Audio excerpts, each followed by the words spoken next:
Olá, seja muito bem-vindo para o início da segunda temporada do Pode Além. Eu me chamo Ciane Meneguzzi Pistorello e convido vocês a participarem e acompanharem essa temporada, em que nós vamos fazer uma inovação na área cultural. Eu estou aqui com a minha colega Neuza Picolifante e juntas convidamos vocês para acompanharem o início, o pontapé inicial dessa nova jornada. Vamos lá, né, Neuza? Isso aí, estamos juntas.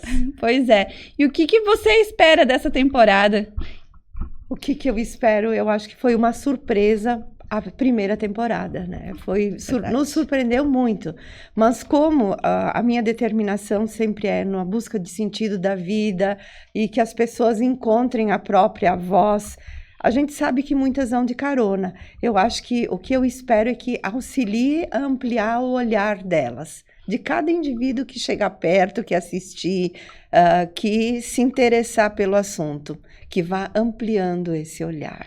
E quando a gente começou, nós tínhamos, né, poxa, vamos fazer uma temporada, e já tinha em mente, né, e eu vou dizer que foi a Neuza que organizou. As duas juntas. Não, mas assim, eu tinha essa ideia, mas realmente foi abrindo a minha mente, algumas dicas, algumas colocações, alguns nomes, eu achei bem positivo. Eu acho que, por vezes, a sociedade esquece, né, que nós temos a cultura o tempo todo. A cultura nos rodeia e a gente nem percebe. E grandes nomes estão fazendo parte da nossa ideia de estarem aqui com todos, mas também como a gente vai vendo que a cultura não é só daqui a pouco, né, um cantor, um artista focado, como a cultura é muito ampla e como a nossa região é repleta de artistas e cultura, né, na área da cultura muito forte. Eu diria que alguns poetas, escritores, escultores, pintores, cantores ficaram esquecidos. Exato. Outros nem são lembrados, mas a gente acolhe a todos os que são ou não são lembrados, né? Exatamente. E nós vamos ficar com uma dor no coração, né? Pozenato estaria na nossa lista e, infelizmente, não vai poder participar, né?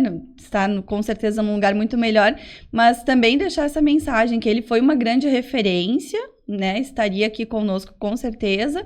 E eu lembro do Pozenato quando quando teve o filme do Quatrilho, eu era muito pequena e ele foi filmado na comunidade em que eu frequentava. E então era uma novidade acompanhar aquilo. E eu vou dizer que a partir daquele momento me atraíram os livros. Eu comecei a perceber, puxa vida, um livro bonito. Pode se transformar num filme. E até as viúvas que choravam lá eram todas pessoas conhecidas. Então, né, deixar já uma questão, né, de sinceros sentimentos vinculados ao Pozenato, que estaria aqui com certeza, mas também um leque de pessoas que vão trazer tantos assuntos, tantas histórias, e também de como começar na área da cultura, eu acho que é o principal. E a nossa homenagem a ele, então, né? Ele Exato. Que estava na nossa lista como um dos primeiros que ia ser convidado. Não conseguimos chegar, mas aonde ele estiver, ele recebe o nosso abraço. Exato. E o legal de toda essa temporada é que eu tenho certeza que cada um tem algo vinculado à cultura. Um vai gostar do livro, vai gostar de escrever, vai gostar da música, outro vai gostar da pintura. Vai ter das mais diversas artes algum lazer ou algum sonho vinculado a isso, cada um teve. E às vezes, acompanhando a entrevista, vai pensar, poxa, será que eu não posso fazer? Será que eu não tenho que dar um pontapé inicial? Então, eu acho que vai vir muita entrevista bacana, histórias incríveis e inspiradoras. E principalmente, né, Ciane, muitos sonhos ficam pelo caminho. Talvez falte persistência, talvez falte o saber que faz parte muita luta para poder realizar, e com esses exemplos de cultura que a gente vai trazer, vai mostrar o trabalho, a dedicação, o dia a dia, o esforço para poder seguir adiante, que eu acho que é muito importante as pessoas saberem que nada cai no nosso colo. A gente aqui precisa, com determinação, com coragem, ir em frente na busca que a gente deseja. Quem se destacou é porque teve muito discernimento e muito direcionamento, e é isso que a gente quer motivar. E Neuza, vou fazer uma pergunta. Você é escritora, o seu primeiro livro, quando é que foi assim que, poxa, eu vou escrever? Eu vou um pouquinho antes do primeiro livro. Eu comecei pintando. Olha, que legal! Pintei aquarela e adorava pintar aquarela. Eu achei que eu ia parar ali. Aí veio a figura humana.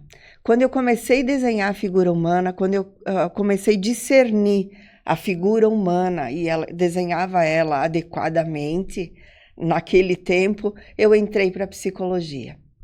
E aí eu continuei entendendo o ser de uma outra maneira. Depois da psicologia, eu fui para os escritos. Quando eu me formei, no meu primeiro grupo de apoio que eu atendi, de pais enlutados, eu escrevi um livro que era a dor deles, passadas por mim, através de mim. Então, esse foi o meu primeiro livro. Mas só veio porque tinha registros ainda da adolescência de escritos, só que ficaram esquecidos durante muito tempo.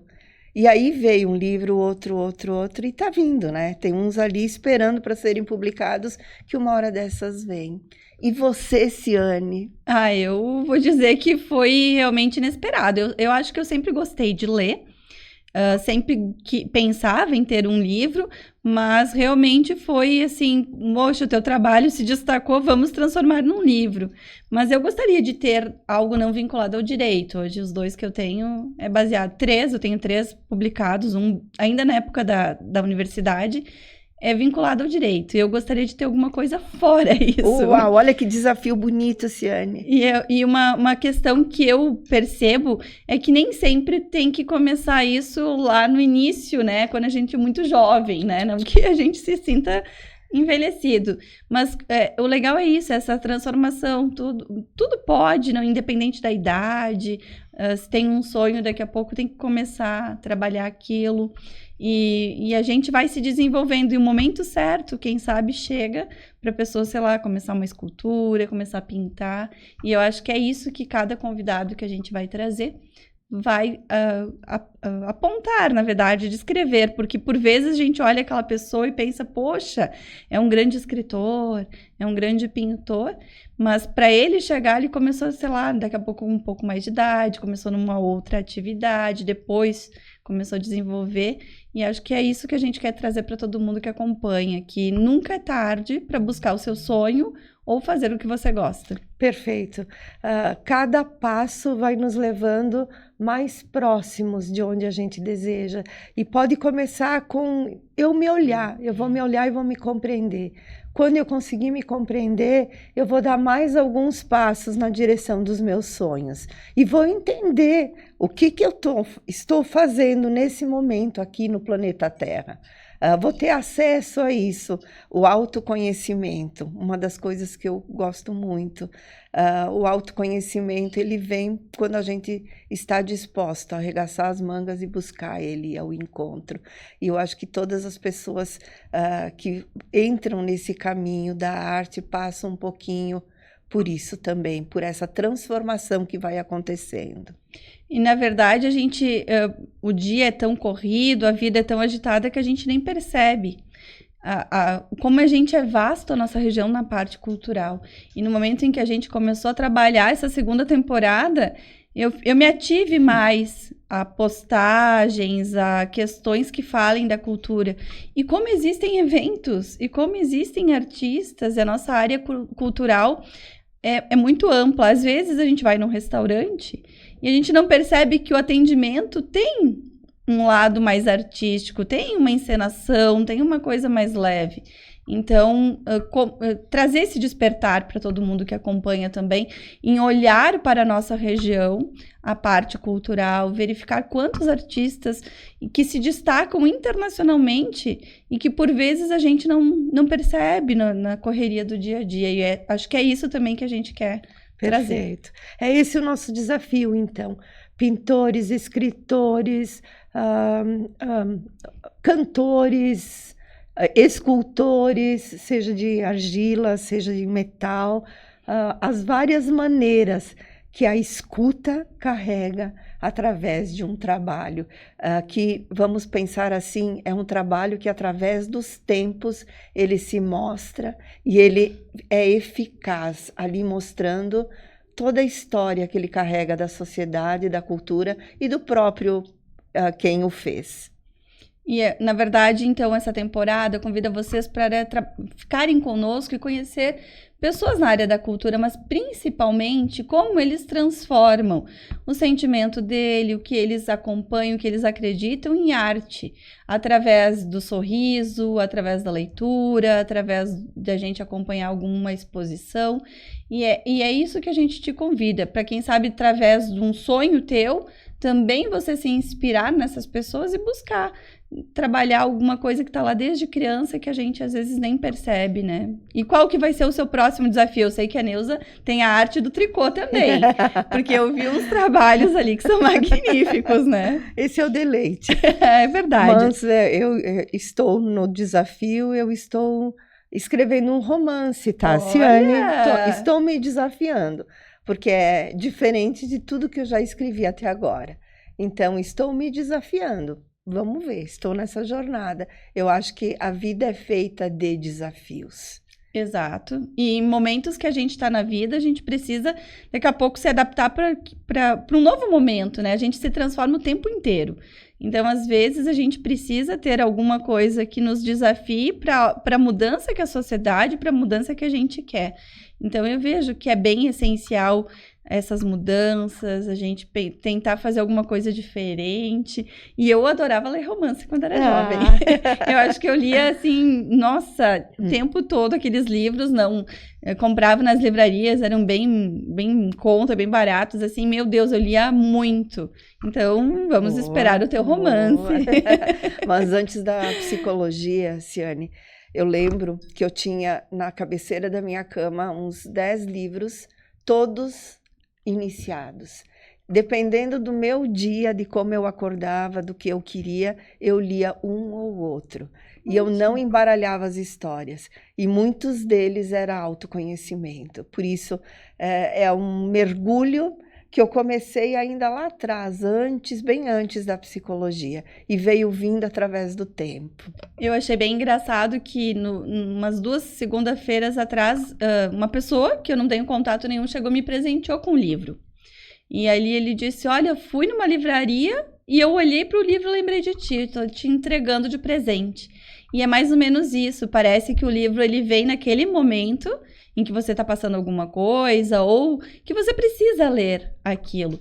E eu faço a mesma coisa, eu leio 2, 3, 4 livros ao mesmo tempo. E é um momento assim, eu não sei por que eu escolho, eu não pensava que era o meu momento, mas pode ser.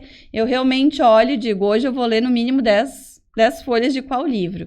Então eu vou pela escolha, quem sabe seja uma escolha até inconsciente do meu momento. Excelente, excelente.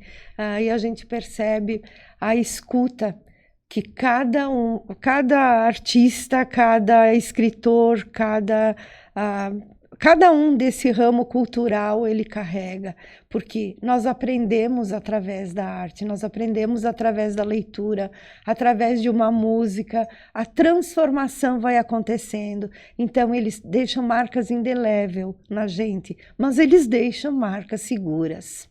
E na verdade, assim, eu vou dizer que eu nunca acompanhei muito, comecei agora a acompanhar a parte cultural. E para mim, a primeira vez que eu tive, assim, um choque um pouco de realidade com a cultura foi quando eu fui presenteada com uma escultura.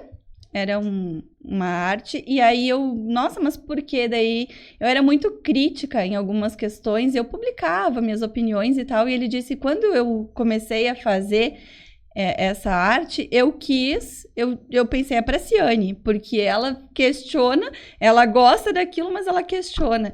E aí eu comecei a entender que, na verdade, eles colocam, na arte que eles fazem, o artista, coloca realmente um sentimento, coloca o que ele vislumbra da sociedade. E aí eu comecei a entender o valor ainda maior que é isso. E a dificuldade, por vezes, também, que é quando a gente entrevistou na primeira temporada o Ladir Brandalize, que é uma pessoa que eu admiro muito na parte, né, cultural de Caxias, eu comecei a entender, poxa, também não é não é fácil ser artista. né? Tem que buscar, às vezes, apoio, financiamentos, mas também o quanto que é importante, o que que seria nós numa festa da uva sem os artistas, o que que seria nós em tantos outros eventos e momentos, né? Como é que a gente vai fazer um casamento que não vai ter lá uma música, que não vai ter algo focado nisso? Então, realmente, a gente não percebe a importância que tem a arte no nosso dia a dia. Então, o nosso abraço ao Ladir, ele se encaixaria também nesse episódio. E o teu presente, quem te presenteou com a estatueta vai estar aqui nos próximos encontros. Exato. Não, e é legal isso, é legal a gente perceber que, por vezes, o que a gente coloca no livro não é somente o que a gente... uma invenção. Está ali também um pouco de quem escreve, está naquele trabalho um pouco daquela pessoa e quanto eles podem, por vezes, se transformarem, né, num palco. Então, eu realmente acho que vai ser uma temporada bem desafiadora, de novo, né? Nos desafiando, estarmos aqui. Mas uma temporada que vai abrir muitos horizontes e que vai ser para qualquer pessoa, né? Qualquer pessoa vai poder acompanhar e daqui a pouco se identificar com a história ou se inspirar de algum dos convidados. E são imagens, tanto da pintura, de qualquer uma dessas facetas, que se eternizam. É verdade. Se eternizam através do que deixam no outro, através do que elas marcam no tempo que elas acontecem. Então, nós temos o maior carinho. Vai ser uma temporada, com certeza, muito especial. Com certeza. E é verdade. E a gente percebe agora, porque eu tenho filho, que algo que eu via quando era criança, a gente replica, vai querer ensinar o filho. Isso é arte, né? Ela fica no tempo, o livro vai ficar, o quadro vai ficar. E tem um pouco do artista, mas às vezes pega um pouco de nós. Parece que aquilo foi feito para nós, realmente, né? Quantas vezes a gente vai em alguma exposição, eu vou dizer até nos trabalhos, né? Falando do tricô. Eu não sei, eu fui criada numa família que gostava muito do crochê, do tricô. Como aquilo representava, como era interessante tu ir na casa de alguém e ter lá uma colcha. E aquilo representava realmente a família, representava aquele momento, e a gente tem esse carinho. Então, quando tu vai em algum lugar que tu vê algo vinculado àquilo, tu remete àquela situação. E isso é legal, porque quando a gente tem as crianças, né, hoje já tem os netos, né, Neuza? Isso aí! A gente quer explicar isso para eles, né? A gente quer dizer, puxa, olha... Tem aquela pessoa, a nona, a avó fazia, e a gente via ela sempre fazendo, e aí fazia determinada situação. Eu lembro muito daqueles colonos, falar assim, que faziam aquelas cestas. Aquilo me marcava muito. Eu lembro até hoje, o seu Paulino Pedroni, ele montou uma cesta, acho que em 10 minutos, eu fiquei impressionada. Gente, isso é uma arte, isso é algo que a gente nem percebe da importância que é, mas o quanto me remete isso. E às vezes, eu vou em algum evento, eu falo para as crianças, puxa, sabe, olha, isso aqui não sai de uma máquina, isso aqui é feito à mão, isso aqui é feito com carinho, tem todo um aprendizado. Perfeito. Eu diria assim que eu retirei as agulhas do descanso, as agulhas de tricô, para fazer um blusão para o meu neto. Viu? E aí ele dizia assim, vó, o trem? Sim, o trem. Aí eu desenhei o trem na frente, bordei o trem na frente. Aí, às vezes, a gente se enganava, eu me enganava, ele se enganava, o barco. Eu disse, não, vai ter que ter o trem e o barco aqui, vamos ver o que eu vou fazer. Fiz o trem e o barquinho bem pequenininho no braço. Mas eu vou dizer que quando tu falou, eu fiz o trem, eu imaginava que ela tinha tricotado e colocado lá alguma coisa e costurado. Não, era tudo de tricô. Bordadinho. Merece uma postagem no teu Instagram, porque então tá. Eu achei um trabalho assim, eu só faço aquela coisa reta que não muda de cor e já acho o máximo. É um trabalho bem bonito. E eu vou dizer que é ali que fica. Eu tenho certeza que ele vai ter lá seus 30 anos e ele vai ter a lembrança, não só que ganhou, mas que foi feito, porque é isso que marca. E isso a gente nem percebe, isso é a cultura, isso é a arte que a gente tem na nossa região e que a gente tem que valorizar, perceber e que nos remete a momentos tão importantes e gostosos. E começou na adolescência, eu fazia muito tricô. Fazia inclusive para vender. Que Fazia legal. tricô, fiz para as minhas filhas blusões que algumas elas ainda têm. E fazia os bordados, eu adorava os bordados no tricô. E fazia muito tempo que estava parada. Porque não dá, né? Ou tu opta por uma coisa, ou tu opta por outra. Isso. Mas me deu tanta vontade, foi tão gostoso resgatar as agulhas, que eu espero que eu resgate mais vezes. E quem te ensinou? A minha mãe. É minha isso, mãe. viu? Hoje a nossa arte está vinculada à família, né? E eu vejo isso, é algo que traz o carinho. E a criatividade, né? Minha mãe sempre foi muito criativa, ela fazia muita coisa. E eu vejo que minhas filhas também gostam de fazer. E lá vai, né? Minhas sobrinhas, etc. Todo mundo tem uma veia ali para cultivar essas coisas, pequenas coisas e importantes. Por isso que a gente diz, uma vez eu ganhei um quadro e era um momento que eu não tinha muita decoração e aquele quadro teve uma significância tão grande. E aí, quando me disse que a pessoa, olha, eu pintei pensando em você, o valor foi ainda maior. Então, eu acho que são artistas, por vezes, que são anônimos, que estão ali, e que eles se inspiram naquele momento, fazem aquilo pensando em ti com um carinho grandioso. Hoje, claro, no Pode Além a gente vai trazer artistas que já têm uma história, mas que eles tiveram esse começo, que eles aprenderam aquela arte com alguém, que eles daqui a pouco tiveram medo de começar, tiveram dificuldades, e aí conseguiram, caminhando, e é isso que a gente quer trazer, inspirações para que vocês acompanhem e que vocês conheçam não só a trajetória, mas que as dificuldades vêm de todos, né? Nem sempre é fácil tu começar em qualquer atividade, mas a arte existe sempre em prol da sociedade. Agrega um valor enorme, né? São as pequenas e simples coisas que nos direcionam e que hoje vai ser um tricô, amanhã vai ser um pouquinho mais e lá vai. A vida vai abrindo espaços conforme a gente abre ela. Exatamente. Então, acho que a gente convida vocês para acompanharem essa segunda temporada. Serão convidados extremamente engraçados, cultos, com histórias muito fortes, marcantes, que vão também dizer da onde surgiram ideias de diferentes artes que a gente vai trazer. E convidamos você a acompanhar essa temporada. Quem não assistiu a primeira temporada também, rever ela. Ela está com pessoas incríveis e que trouxeram histórias muito impactantes, histórias inspiradoras. E a gente convida para vocês nos acompanharem, seguirem nas redes sociais, estarem presentes e nos darem a mão nessa nova trajetória da segunda temporada. É isso, né, Neuza? Muito obrigada a todos por estarem presentes, por nos apoiarem. E sim, é o segundo desafio esse. O primeiro desafio foi um aprendizado enorme para mim, para a Ciane também. E agora nós vamos para a segunda temporada, com a certeza de que vai ajudar muita gente também. Um abraço a todos e a gente conta com vocês. Até mais, então se inscreva no canal, ative o sininho e compartilhe em suas redes esse vídeo para que mais pessoas possam acompanhar e saberem sobre o início dessa nova temporada.